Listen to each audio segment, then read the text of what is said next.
को ये तो आप बताएं। नहीं, मैं बता रहा हूँ जी, इस वक्त सारा कंट्रोल हैंडलर्स के हाथ के अंदर है, जिन्होंने मेरे इस मुल्क को तबाह किया है, जिन्होंने मेरे इस निदारों को तबाह किया है।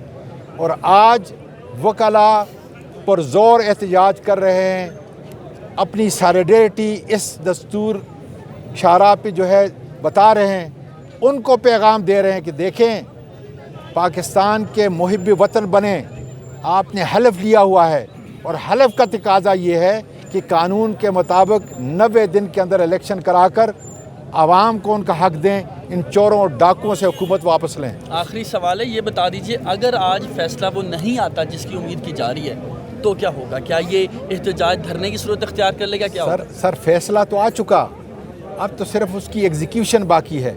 अब तो सारी दुनिया और पाकिस्तान के लोग पाकिस्तान के अंदर और पाकिस्तान के बाहर ये देखना चाहते हैं कि क्या कानून बचेगा या नहीं, क्या जमहूरियत बचेगी या नहीं, क्या अदल का निज़ाम बचेगा या नहीं। इसके लिए वकला इंश्योर करने के लिए आए, और जब काला कोट निकलता है कोई रुकावट उसके रास्ते में फिर हायल नहीं हो सकती। इंशाल्लाह पाकिस्तान बचेगा, पाकिस्तान का दस्तूर बचेगा, पाकिस्तान की जमहूरियत बचेगी, पाकिस्तान का इंसाफ बचेगा। पाकिस्तान के इंसाफ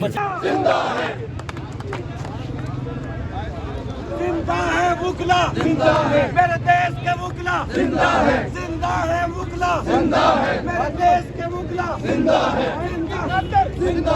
आइन की खातिर, जिंदा है आयोग की खातिर, जिंदा है नामंजूर, नामंजूर, एक आइन दो दस्तूर, नामंजूर, नामंजूर, एक आइन दो दस्तूर, नामंजूर, नामंजूर, एक आइन दो दस्तूर, नामंजूर, नामंजूर, एक आइन दो दस्तूर, नामंजूर, नामंजूर, एक आइन दो दस्तूर, नामंजूर, नामंजूर, एक आइन दो दस्तूर, नामंजूर, नामंजूर, एक आइन दो दस्तूर, नामंजूर, नामंजूर, एक आइन दो दस्तूर, नामंजूर, नामंजूर, एक आइन दो दस्तूर, नामंजूर, नामंजूर, एक आइन दो दस्तूर, नामंजूर, नामंजूर, एक आइन दो दस्तूर, नामंजूर, नामंजूर, एक आइन दो दस्तूर, नामंजूर, नामंजूर,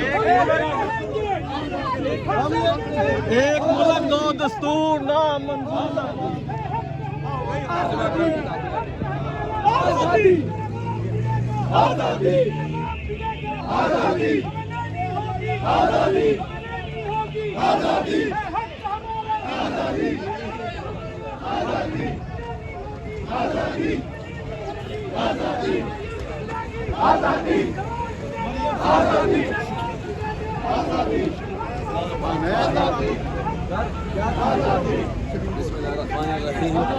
हमारा एक ही नारा है इस वक्त, एक आइन दो दस्तूर, हम इनको मंजूर नहीं करते। एक रियासत दो दस्तूर ना मंजूर। एक रियासत के अंदर दो दस्तूर नहीं हो सकते।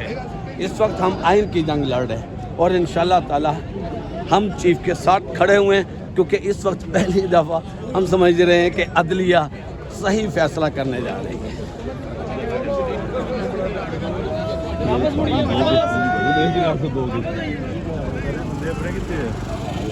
ये बनाकर आप आ रहे हैं।